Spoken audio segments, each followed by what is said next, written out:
Welcome to Modern Farm Business Podcast. This podcast is designed to help the farm leader bring their business to the next level. We'll cover everything from leadership and finance to strategy and planning.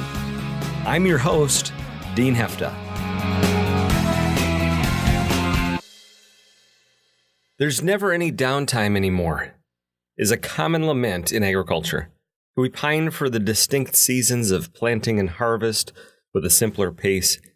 Today, we can feel tossed around from one season to the next, never having enough time to catch our breath, let alone get ahead. In agriculture, we're beholden to the weather, to the seasons, and much of what we're able to do in a given day isn't in our hands, despite the to-do list in our head. Regardless of this feeling of the 12 months of busy, if you're in agriculture, there are seasons.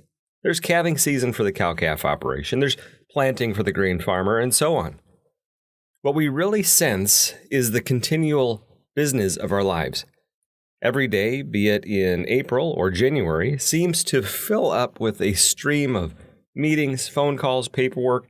We're connected 24/7 and find ourselves not farmers in the agrarian ideal, but business owners in the modern entrepreneurial sense. As leaders of the business, it's up to us to make the most out of every season. Sports teams know that championships are won by what gets done in the off-season. Or, from the ancient wisdom of warriors popularized by Norman Schwarzkopf, the more you sweat in peace, the less you bleed in war. The reality is, if you're a CEO, a coach, or a general, it's what you do with your downtime that matters most to how well you do when it's go time. To get you thinking about the off-season as winter approaches, here are 5 exercises to help you make the most of it. First, think back to this past season and focus on what didn't go well. Now, I know we should be thinking positively and highlighting all the things that went well, but if we're going to have a better next year, we can start with a key frustration process. This means looking back at the big headaches and the little annoyances, those things that drive you crazy or that you know cost money or opportunity. These are the chances to turn the off-season into the workshop to eliminate the frustrations. Let's go back to sports.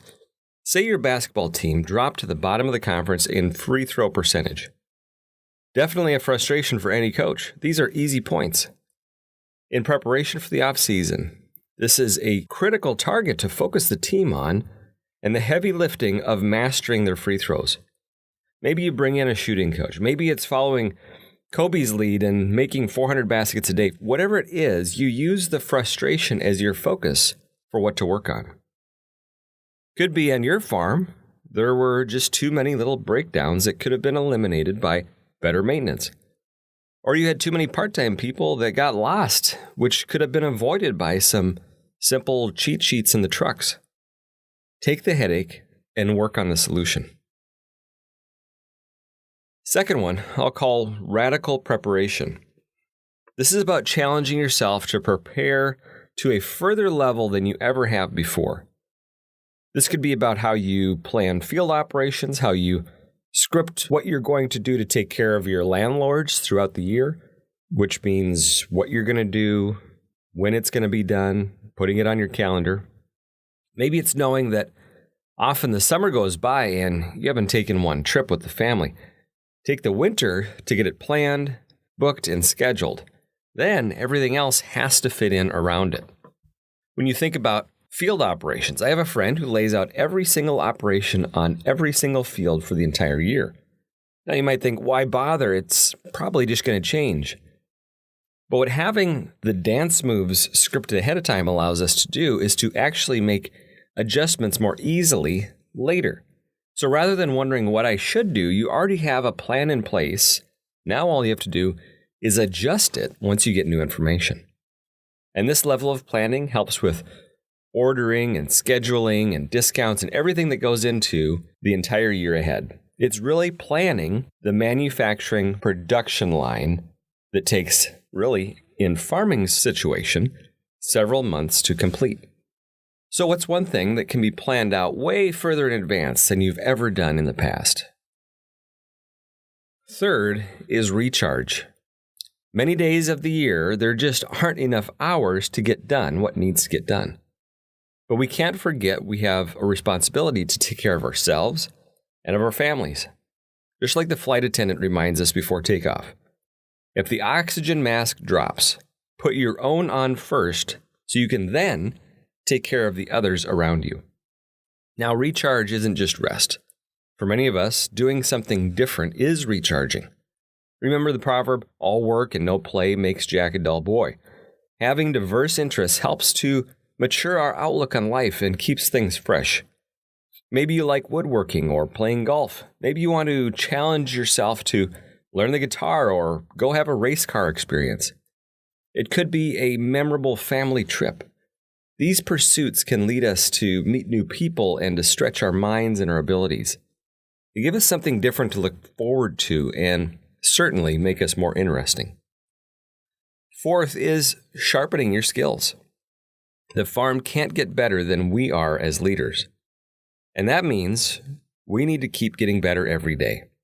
In the off-season, that could mean taking a class at the community college or online. Never have we had more access to knowledge and learning than we do now through the internet. Websites like Coursera, Udemy, or Lynda provide amazing access to more subjects than you can even count. There's also no shortage of farm meetings that you can go to. I'd encourage you to pick strategically, mix it up, and go with purpose.